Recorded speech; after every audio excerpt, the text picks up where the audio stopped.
اس بنیاد پر وہ عکس کرم حضرت صدیق اکبر پر اتنا تھا کہ دیکھنے والے یہ فرق ہی محسوس نہ کر سکے کہ ان میں نبی کون ہے، امتی کون ہے، استاد کون ہے، شاگرد کون ہے، نبی کون ہے، صحابی کون ہے۔ جب دھوپ تیز ہوئی حضرت صدیق اکبر رضی اللہ عنہ نے چادر لے کر سایہ کیا، تب لوگوں کو پتہ لگا جنہیں ہم آقا سمجھ رہے تھے وہ تو غلام ہیں، آقا تو یہ تشریف فرما ہے۔ تو یہ وہ عکس کرم تھا۔ یہ عکس کرم ہم حق نواز کا بھی دیکھنا چاہتے ہیں۔ میں جتنا زور لگا کے بیان کر دوں، 35 سال ہو گئے، اللہ کی توفیق سے اللہ قبول فرما لے۔ بات یہ ہے کہ اگر وہاں عکس کرم یہ نظر آ جائے تو یقیناً جو محنت ہو رہی ہے اس محنت میں مزید برکتیں ہوں گی، وسعتیں ہوں گی، فائدہ ہوگا، ٹھیک ہے نا۔ باقی منہ سے تو کہنے میں تو سارے کہہ دیتے ہیں جی مشن کی بات جو ہے نا جی، مشن کے، اور یار مشن ہے کیا یہ کوئی نہیں بتاتا۔ بھئی مشن چھوڑ گئے جی، مشن کی بات نہیں کرتے جی، بھئی مشن کو آپ بیان کریں، ہم سن لیتے ہیں، ہم بھی بیان کر لیتے ہیں، یا چلو میں بیان کرتا ہوں آپ سنیں، تھوڑی دیر بعد آپ بھی بیان کر دیں، کچھ تو کریں نا۔ ترجمہ کوئی نہیں بتاتا، بس اوپر کی بات کر دی۔ تو آج کی اس پیغمبر انقلاب کانفرنس میں یہ چیز بھی آپ کے سامنے خصوصیت کے ساتھ ہے۔ مولانا نے عنوان آپ کے سامنے رکھا، مجھے بات ذہن میں آ گئی، میں نے کہہ دی۔ یہ عکس کرم انشاءاللہ مولانا اعظم طارق شہید رحمۃ اللہ علیہ کا بھی آپ ابھی تھوڑی دیر بعد سن لیں گے۔ دیگر حضرات میں بھی اللہ ان کی زندگیوں میں برکتیں عطا فرمائے۔ رہ گئی بات انقلاب کی، تو انقلاب کی جب بھی بات سامنے آتی ہے تو تصور ابھرتا ہے اس چیز کا کہ عزتیں لٹیں گی، پگڑیاں اچھلیں گی، خون خرابہ ہوگا، اور جناب والا لڑائی ہوگی، جنگ ہوگی، شہر اجڑیں گے، اور بہت ساری افراتفری ہوگی، فساد ہوگا، بدامنی ہوگی، نقص امن ہوگا۔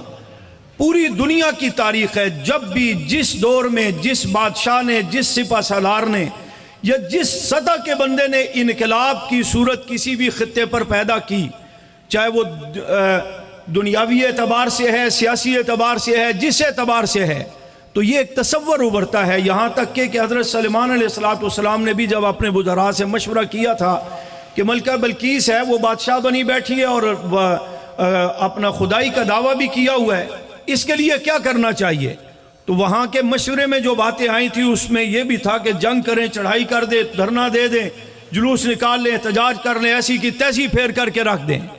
تو اس کے جواب میں جو کہا تھا اس کا خلاصہ یہی ہے کہ وَجْعَلُوا عِزَّةَ أَهْلِهَا أَذِلَّةً۔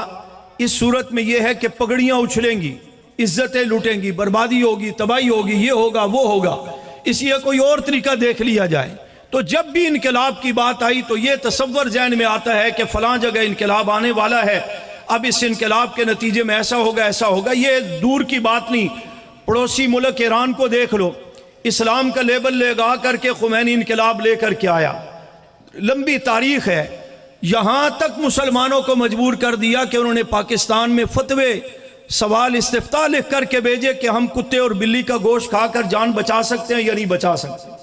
سب سے پہلے اس نے علماء کو شہید کروایا، مساجد گروائیں، لیبل اسلام کا ہے، انقلاب ہے، اور اپنے اہل تشیع کے بڑے بڑے جو ان کے مجتہد تھے ان کو قتل کروایا کہ یہ کل میرے مقابلے میں دعوے دار بن کر کے نہ آ جائیں۔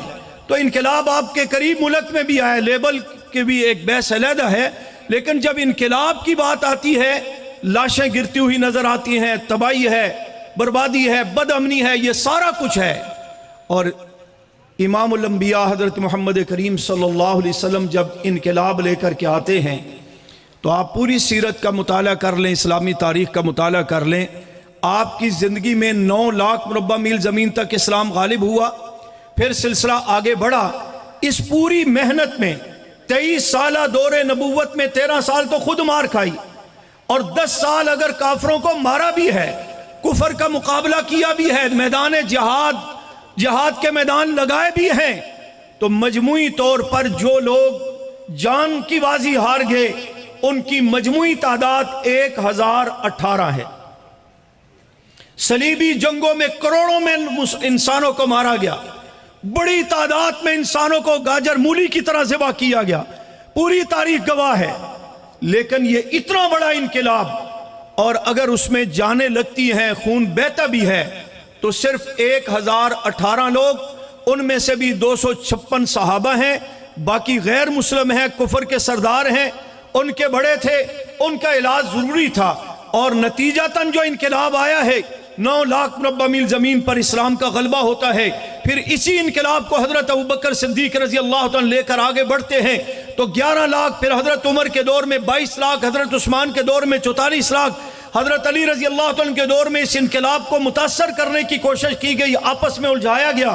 پھر سلسلہ حضرت معاویہ رضی اللہ عنہ کی انقلابی بصیرت نے اس کو اپنے کنٹرول میں لیا، تو پوری دنیا میں 64,65,000 مربع میل زمین پر اس انقلاب پیغمبر کے نتیجے میں جو اسلام نافذ ہوا، جو اسلام کو غلبہ ملا، وہاں پر انسانیت کو جینے کا طریقہ بتایا گیا، سلیقہ بتایا گیا، عورتوں کے حقوق بتائے گئے، مزدور کو اس کا حق بتایا گیا، یتیموں کو اس کا حق دیا گیا، اور اس طرح پورے خطے کے اندر، پوری دنیا کے اندر انسانیت سمیت یہاں تک کہ جانور بھی تھے تو ان کے لیے بھی جو ان کا حق بنتا تھا اس کا طریقہ سلیقہ اور اصول بتائے گئے، اور پوری دنیا میں انقلاب پیدا کر کے پیغام امن دیا، اور ایسا مثالی امن قائم کر کے دکھایا کہ آج تک دنیا اس کی مثال پیش کرنے سے قاصر ہے۔ اور یہ ہوا کیسے، اس کے لیے بھی ایک تفصیلی بات ہے، میں صرف آیت کا ترجمہ کرتا ہوں۔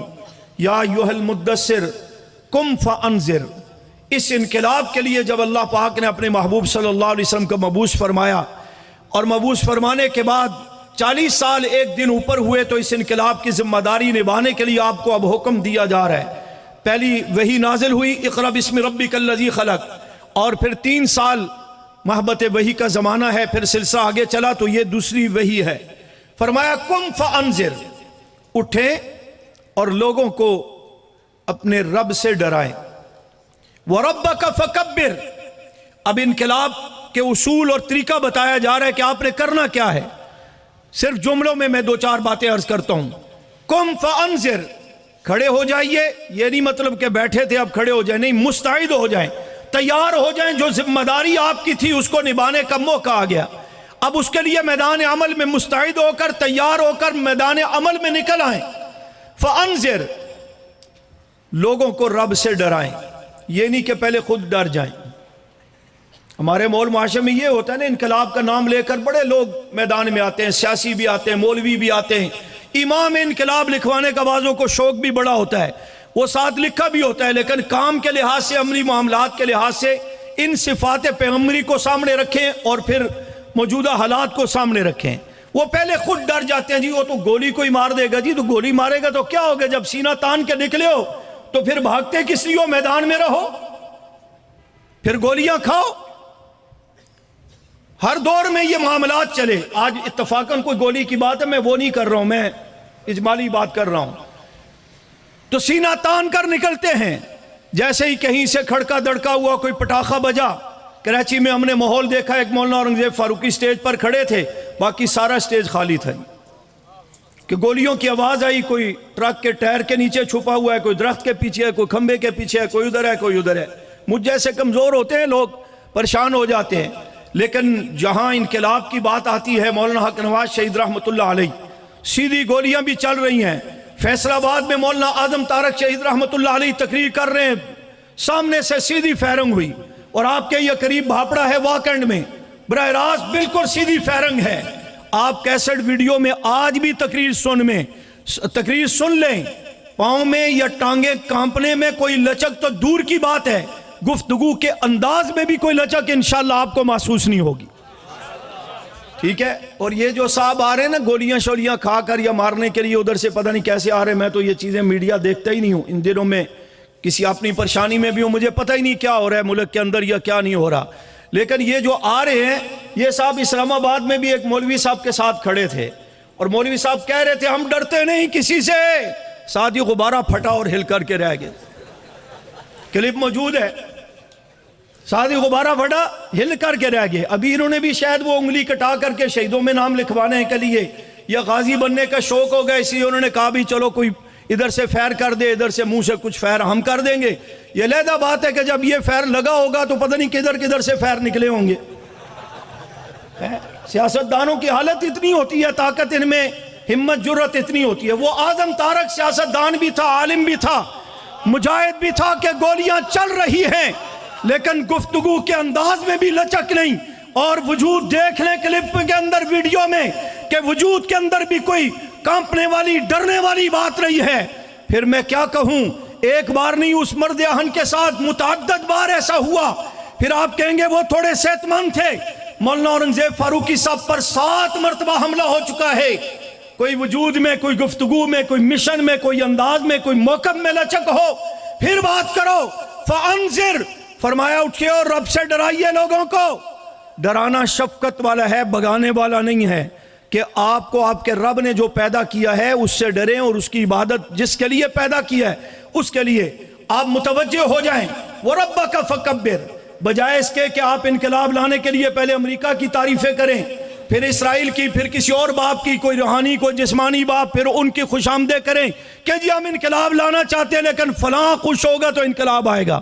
فرمایا وَرَبَّكَ فَكَبِّرْ، میرے محبوب انقلاب لانا ہے، اپنے رب کی بڑائی بیان کریں، اللہ کی شان بیان کریں، اللہ اکبر، نعرہ تکبیر اور اللہ کی وحدانیت، اس کا ڈنکا بجائیے، اللہ کی بڑائی کو بیان کریں۔ وَرَبَّكَ فَكَبِّرْ، اور یہ اس ماحول میں کہا جا رہا ہے جہاں یہ نہیں کہ ارد گرد کا سارا ماحول اللہ اکبر کہنے والا یا اللہ کو وحدہ لا شریک ماننے والا نہیں، بتوں کو ماننے والے اور مشرکوں کے عماجگاہ، مشرکوں کا بسیرا ہے، ماحول مشرکوں کا ہے، ان کے درمیان میں کہا جا رہا ہے وَرَبَّكَ فَكَبِّرْ، اپنے رب کی بڑائی بیان کریں۔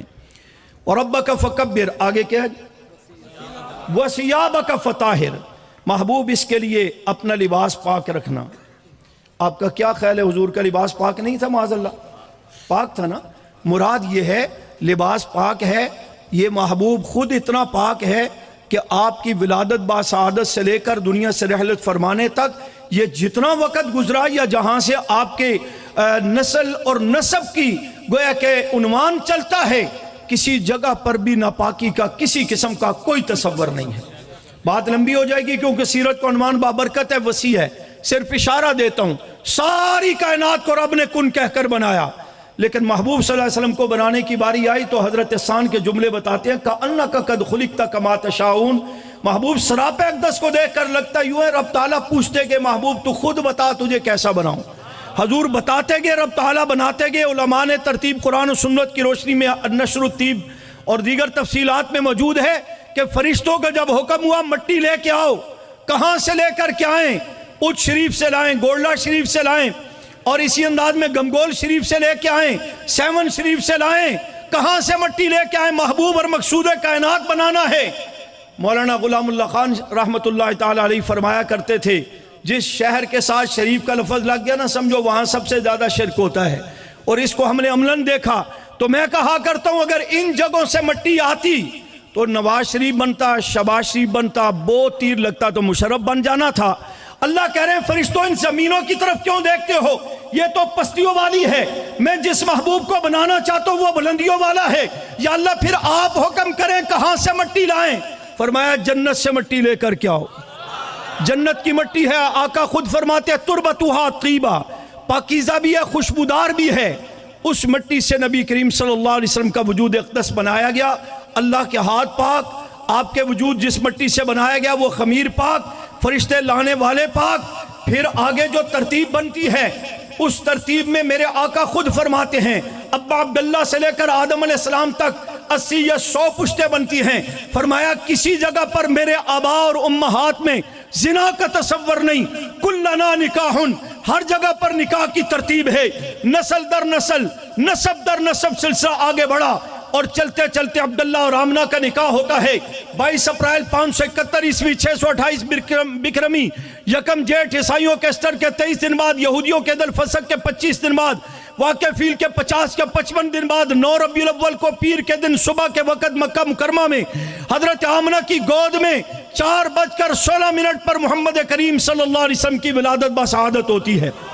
جب آپ کی ولادت ہوئی بچہ پیدا ہوتا ہے، ظاہری طور پر خون ہے، نجاست ہے، بدبو ہے۔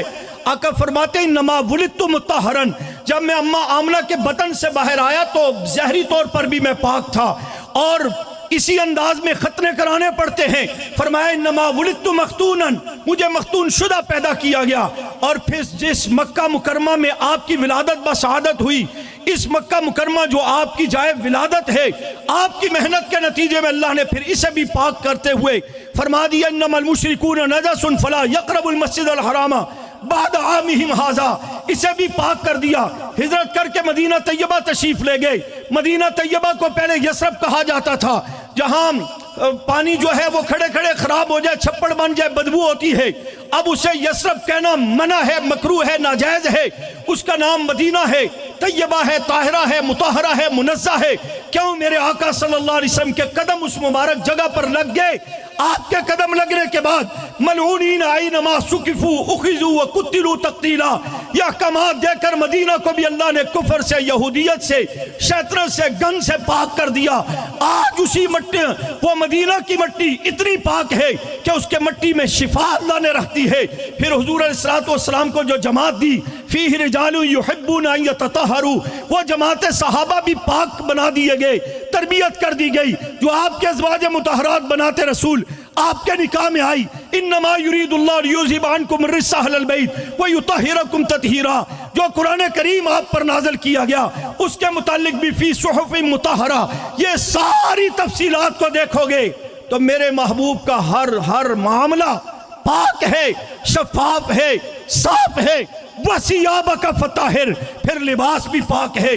مقصد یہ تھا جس قوم کے سامنے آپ نے انقلاب کی بات رکھنی ہے، اپنے سارے معاملات، اپنا کردار، اخلاق، لباس، معاملات اتنا پاک، شفاف، صاف لے کر کے کھڑے ہو جائیے کہ جب آپ ان کو کسی بات کی دعوت دیں گے، کوئی پیغام دیں گے، ان میں سے کوئی بھی آپ پر انگشت برداری نہ کر سکے، آپ پر انگلی نہ اٹھا سکے کہ جناب ہمیں تو یوں کہتے ہو، خود ایسے ہو، ہمیں یوں عقیدہ کی دعوت دے رہے ہو، آپ کا معاذ اللہ عقیدہ ایسا ہے، ہمیں ایسے اخلاق کردار اپنانے کی بات کر رہے ہو، آپ ایسے ہیں ویسے ہیں۔ کوئی آپ پر انگلی اٹھا، نہ نسب پر، نہ اخلاق پر، نہ لباس پر، نہ کردار پر، نہ سیرت پر، نہ صورت پر، ہر معاملہ کلیئر۔ اور دشمن الٹا لٹک گیا، ضد انات میں آگے بے ادبی گستاخی تو کرتا ہے، لیکن 1400 سال سے زائد عرصہ گزر چکا ہے، آج تک محبوب صلی اللہ علیہ وسلم کی ذات و صفات میں کوئی عیب نہیں نکال سکا۔ اللہ نے اس لحاظ سے آپ کو سراپا پاک بنا کر اپنے بندوں کے سامنے کھڑا کیا، لہٰذا سبق ملتا ہے۔ اگر انقلاب لانا چاہتے ہو، چاہے حکمران ہوں، چاہے علماء ہوں، چاہے مذہبی لوگ ہوں، سیاسی لوگ ہوں، دنیا دار ہوں، کوئی جائز انقلاب لانا چاہتے ہیں، اس کے لیے پہلے اپنا کردار پیش کرو، اپنے آپ کو پیش کرو۔ وہ مقام تو بہت بڑا ہے، اس کے بعد صحابہ اہل بیت ہیں، وہ بھی بہت بڑے ہیں، اس کے بعد میرے اکابر نے جس دور میں بھی انقلاب کی تحریک پیش کی ہے، انہوں نے پہلے اپنا کردار پیش کیا ہے۔ ایسے نہیں کہ اعظم طارق جیل میں ہوتے ہوئے بھی MNA بن جایا کرتے تھے، ایسے نہیں حق نواز جنگوی رحمت اللہ علیہ ایک چھوٹی سی مسجد کا امام خطیب ہو کر، ایک مختصر قدامت جسامت کا مالک ہو کر ایک ایسی آواز اٹھائی کہ جسے پوری دنیا کی سنیت کو بیدار کر کے رکھ دیا۔ بلا مبالغہ کہا جا سکتا ہے امام سنی انقلاب مولانا حق نواز جنگوی شہید رحمت اللہ علیہ۔ انقلاب پیش کرنا ہے، اپنا کردار پہلے درست کرو۔ ابھی بھی یہ جو یہاں اسلام آباد میں بیٹھے ہیں ان کے لیے بھی کہتا ہوں، اور وہ جو GT روڈ پر مارے مارے پھر رہے، ہانکتا کامتا ہوا بیچارہ آ رہا ہے، پتہ نہیں اس کے کیا مقاصد ہیں، اسے بھی کہنا چاہتا ہوں تمہیں تو موقع دیا گیا تھا، تم نے کیا کیا؟ ملک کے لیے کیا کیا؟ اسلام کے لیے کیا کیا؟ دین نام آپ نے ریاست مدینہ کا لیا اور ہر وہ حرکت کی جو ریاست مدینہ کے اصولوں کے خلاف تھی۔ نبی کریم صلی اللہ علیہ وسلم، صحابہ کرام اہل بیت الزام نے یوں تو ریاست مدینہ کو قائم نہیں کیا۔ میں نے اس دور میں بھی کہا تھا، میں ابھی بھی اشارہ دینا چاہتا ہوں، وہ ریاست مدینہ کا نام لے کر کے انقلاب اور تبدیلی کی بات کرتا رہا، کہیں ایسا تو نہیں تھا ہم اس کو ریاست مدینہ سے مراد نبی کریم صلی اللہ علیہ وسلم، صحابہ کرام اہل بیت الزام کے دور کی ریاست مدینہ سمجھ رہے ہیں اور وہ یہودیوں کے دور کی ریاست مدینہ پیش کر رہا ہو؟ ایسے تو نہیں ایک مولوی صاحب نے، ویسے تو درست بات بڑے کم ہی کیا کرتے ہیں، لیکن یہ بات ان کی مناسب مجھے لگی کہ یہودیوں کا ایجنٹ ہے۔ تو میں نے نوٹ بھی کیا کافی سارے اس چیز پہ معلومات بھی کی ہیں. یہ علیحدہ بات ہے کہ مولوی صاحب نے مولانا صاحب نے اس یہودیوں کے ایجنٹ کو اقتدار سے ہٹا کر عیسائیوں کے ایجنٹوں کو ہمارے اوپر مسلط کر دیا. بھئی یہ آنے والے کون سے مسلمانوں کے ایجنٹ ہیں؟ یا ان کا کون سا صحابہ اہل بیت کی محبت کے لیے کوئی جذبے ہیں کہ ہم کہیں جی چلو جی وہ بڑا یہ تھا وہ تھا، یہ آئے ہیں جی بڑے اچھے ہیں. چھوڑو، آپ کم از کم ملک کے لیے عوام کے لیے تو کچھ اچھا کر لو. اس کی کسی کو فکر نہیں ہے، اپنی بس الو سیدھا کرنے کے لیے کہ میں حکمران بن جاؤں، میں بادشاہ بن جاؤں، میرے پاس اقتدار آ جائے، میرے پاس فلاں آ جائے. اور ہم بھی بڑے سادہ ہیں.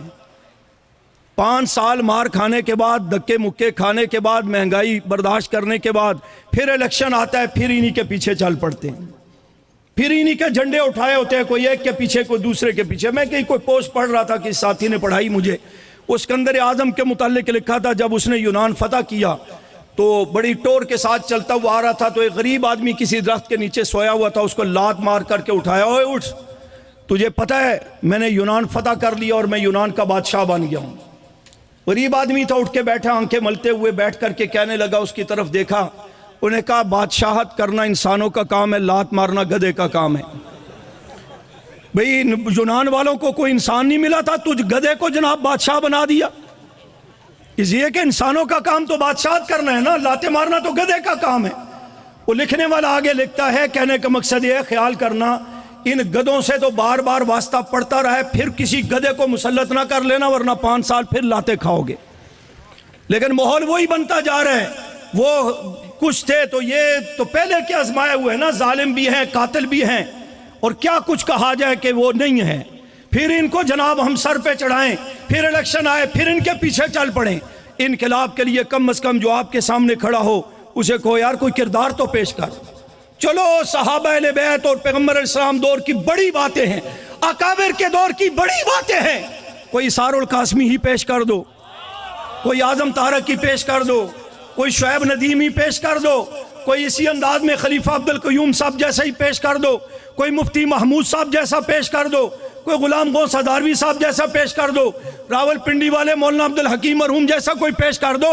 اور کوئی جھلک تو دکھاؤ کہ ہمیں پتہ لگے تم جو انقلاب الیکشن لڑ کے سیاست کے انداز میں لانا چاہتے ہو، کوئی اکابر کی جھلک، کوئی دین کی جھلک، کوئی کردار تو دکھاؤ جو قادیانیت کی آنکھوں میں آنکھیں ڈال کر، جو امریکیت کی آنکھوں میں آنکھیں ڈال کر، جو عیسائیت کی آنکھوں میں آنکھیں ڈال کر، جو رافضیت کی آنکھوں میں آنکھیں ڈال کر، جو یہودیت کی آنکھوں میں آنکھیں ڈال کر کے اسمبلی میں کھڑے ہو کر کے بھی بتائے. ہم مسجد کے محراب ہو، منبر پر کھڑے ہوں تب بھی، اسمبلی کی کرسی پر بیٹھے یا اعظم طارق کی طرح ٹیبل پر کھڑے ہو کر کے ہم بات جب بھی کریں گے کفر کے آنکھوں میں آنکھیں ڈال کر کے کریں گے. ہماری بات جب بھی ہوگی اس قیمت پر ہوگی کہ پہلے اللہ اور اس کے رسول کا نظام یہاں نافذ کرو، خلافت راستہ کا نظام نافذ کرو. ہم بات جب بھی کریں گے اس بنیاد پر ہوگی، اس ملک کے اندر سب سے پہلے محمد کریم صلی اللہ علیہ وسلم کی ناموس، آپ کی ختم نبوت، صحابہ بیت کی ناموس کا تحفظ ہوگا، اس کا قانون بنے گا. پھونکنے والی زبانیں رکے گی، تبرنے والی زبانیں رکے گی. اس بنیاد پر ہم انقلاب کی بات کر رہے ہیں، اسی بنیاد پر ہم سیاست میں کرنا چاہ رہے ہیں، اسی بنیاد پر ہم اقتدار میں آئے ہیں، اسی بنیاد پر اسی حق کو لینے کے لیے اسمبلی میں آئے ہیں. اور کوئی کردار تو دکھاؤ ابراہیم قاسمی صاحب جیسا، کوئی کردار تو دکھاؤ مولوی اعظم جیسا، کوئی کردار تو پیش کرو کہ جو اس کا اپنا دامن صاف ہو اور وہ سیاست کے میدان میں آ کر انقلاب کی باتیں کرے. تو کم از کم کوئی تو پتہ لگے گا انسان کا بچہ ہے، کسی جرأت مند شخص کا بیٹا ہے، اس سے توقع رکھی جا سکتی ہے. تم جیسے بدبختوں سے توقع رکھیں کہ تم ملک کی تقدیر بدلو گے، تم انقلاب لاؤ گے، تم بہتری پیدا کرو گے، تم قوم کے مسائل حل کرو گے، تم انسانیت کے حقوق کو ان کے حوالے کرو گے. تم جیسے بدبختوں کی حالت یہ ہے کہ جن کا اپنا کردار جو ہے اس کی کوئی حیثیت نہیں، نہ بنیاد کا پتہ، نہ نسب کا پتہ، نہ نسل کا پتہ، نہ پروگرام کا پتہ، نہ مستقبل کا پتہ، نہ ماضی کا کوئی حال ہے. نہ منظر کا پتہ ہے، جو اشارے اوپر سے ملتے ہیں انہی اشاروں پر ناچتے ہوئے ایک اقتدار میں آ جاتا ہے، دوسرا روڈ پر آ جاتا ہے، پھر وہ روڈ پر آتا ہے، وہ اقتدار میں چلا جاتا ہے۔ یہ کھیل تماشا بنا کر کے قوم کو بیوقوف بنا رہے ہو۔ قوم کو بھی چاہیے غیرت کا مظاہرہ کر کے ان سارے گدوں سے اپنی جان چھڑوائیں، نہیں تو پھر لاتیں کھانی پڑیں گی، نہیں تو پھر مار کھانی پڑے گی۔ ہاں، یہ اس کو اب سیاست کو جہاد کا نام، اور یار جہاد کرنا ہے افغانستان چلے جاؤ، اور جہاد کرنا ہے 2-4 دن چلو کشمیر میں چلے جاؤ، پاکستان کے دفاع میں، کشمیری مسلمانوں کے حق میں 1 دن کے لیے چلے جائیں۔ ہیں یہ جو جہاد تم لے کر کے آ رہے ہو نا، اس جہاد میں شہادتیں تو ممکن نہیں ہے۔ کسی نے لکھا تھا کہ 9 مہینے بعد ولادتیں ضرور ہوں گی۔ جو ماحول بدبختوں نے بنایا ہوا ہے، شہادتیں تو ممکن نہیں ہے، نہ تمہیں تمنا ہے، ولادتوں کا امکان ہے۔ 9 مہینے بعد نتائج اس جہاد کے سامنے آئیں تو بہرحال وَثِيَابَكَ فَطَهِّرْ، محبوب صلی اللہ علیہ وسلم سے نسبت، تعلق، آپ سے محبت، عقیدت اور اس کا تقاضا، آپ کے ارشادات احکامات پر عمل اور نقش قدم پر چل کر میں اور آپ انفرادی زندگی میں بھی انقلاب پیدا کریں، اجتماعی زندگی کے اندر بھی انقلاب پیدا کریں۔ تبلیغی جماعت کا اجتماع شروع ہے، کم از کم 14 سال کے بعد کوئی جھلک تو نظر آتی ہے کہ محمدی غلام جا رہے ہیں، صحابہ کو چاہنے والے جا رہے ہیں، اور ان کو بھی ماشاءاللہ بڑی سمجھ آ رہی ہے، انڈونیشیا میں بیٹھ کے بھی واہ صحابہ کے نعرے لگا رہے ہیں۔ یہ محنت ہے، یہ خون لگا ہے، یہ کردار ہے، اس کا نتیجہ ہے۔ آخری جملہ اور میری بات ختم۔ یہ سیاست کے نام پر بھی اور اب صحافت کے نام پر بھی صحابہ کو بھونکنے کا رواج شروع ہو گیا ہے۔ ہاں، پہلے تو یہ تھا نا، کوئی ذاکر بھونک رہا ہے، کوئی مجتہد بکواس کر رہا ہے، کوئی اپنے مذہب کو مذہب قرار دے کر کے اختلاف رائے کا بہانہ بنا کر، تحقیق کا بہانہ بنا کر، کوئی تاریخ کو سامنے رکھ کر، کوئی تحقیق کو سامنے رکھ کر، کوئی اور بدمعاشی سامنے رکھ کر صحابہ کو تنقید کا نشانہ بناتا تھا۔ اب صحافت اور سیاست کے میدان میں بھی یہ گندی زبانیں کھل کر کے سامنے آ رہی ہیں، قائدین اظہار خیال کر چکے ہیں۔ میں اتنا کہنا چاہتا ہوں، اپنی زبانوں کو بند کرو۔ وہ کوئی مدر بکواس ہو یا شباز گل ہے یا گل ہے، کیا ہے، یہ جتنے بھی بدمعاش ہیں، یہ بڑی بہانہ بازی جی، مجھے پتہ نہیں تھا تو بوکا کیوں ہے، بولے کیوں تھے؟ جس بات کا تمہیں پتہ ہی نہیں تم کہتے کیوں ہو؟ اور پھر پتہ نہیں تھا تو بات بھی وہی کی جو اہل تشیع کے نظریے کے مطابق ہے۔ کیسے ہم کہیں پتہ نہیں تھا؟ یہ جان بوجھ کر کہلوائی جا رہی ہے۔ اور مولویوں کو بھی کہتا ہوں، تمہیں نا 2 سال یا 6 مہینے سکون آتا ہے، پھر عروۃ الوثقیٰ والا تمہیں ہڈی ڈالتا ہے، پھر اس کے پیچھے چل پڑتے ہو۔ یار اگر تمہیں پیسہ ہی چاہیے، ہمارے پاس پیسہ تو نہیں ہے، لیکن چلو ہم کہیں سے کوشش کر کے اس سٹیج پر آ جاؤ، آ کر کے نبی کی شان، صحابہ کی شان بیان کرو، آپ کی خدمت ہم زیادہ کر دیں گے۔ کیا ملتا ہے ادھر سے؟ جی مجاہد کا چہرہ، جی بڑے خوبصورت چہرے، جی میں کیا آپ کہوں گی؟ پھر بات کہیں گے جی اکابر کی گستاخی ہے۔ اس اکابر صاحب کو حافظ نصیر صاحب بیٹھے ہیں، ان حافظ صاحب نے بھی براہ راست کہا، میں نے بھی ایک دن کہا، میں کیا لینے جاتے ہو یار؟ اپنے آپ کو سید کہتے ہو، شاہ کہلواتے ہو، عالم ہے، شیخ التفسیر کہلواتے ہو، پھر اگلے دن کافروں کے ساتھ بیٹھتے ہو۔ اس سٹیج کے اوپر شیعت کے کفر کی تقریریں ان کی موجود ہیں۔ مولانا سمیع الحق شہید رحمۃ اللہ علیہ کے ساتھ اس دور میں ان کی تقریریں موجود ہیں۔ اس وقت کافر تھے، اب تمہارے بھائی بن گئے ہیں یا پتہ نہیں داماد بنانے کے چکر میں ہوں۔ تو ان مولویوں کا بھی اس کا آسان طریقہ ہے۔ دیکھیں ابھی مجھے اطلاع ملی یہاں کہ یہ جو ابھی کوئی گڑبڑ ہوئی ہے، اس کے نتیجے میں پشاور میں ایک اعلیٰ افسر کے گھر کا محاصرہ کر لیا ہے نوجوانوں نے۔ اگرچہ یہ ملک کی دشمنی کے مترادف ہے، اس کا نقصان ملک کو ہوگا، اگر اس طرح کا ماحول ہے نا تو ملک کو ہوگا۔ لیکن میں آپ کو پیغام دینا چاہتا ہوں، آپ جو ہمیں فون کر کے کہتے ہیں جی فلاں نے گستاخی کر دی، خاص کر کوئی سیاستدان ہو، صحافی ہو، اس ٹائپ کے جو لوگ ہیں، یا کوئی مولوی ہو، مولوی کا بھی ذہن میں رکھے، اس ٹائپ کا کوئی ہو، یہ دور گزر گیا فون کر کے اس کو بتانا، پرچہ کراؤ، قانون کا دروازہ کھٹکھٹاؤ، ایک اصولی رستہ ہے۔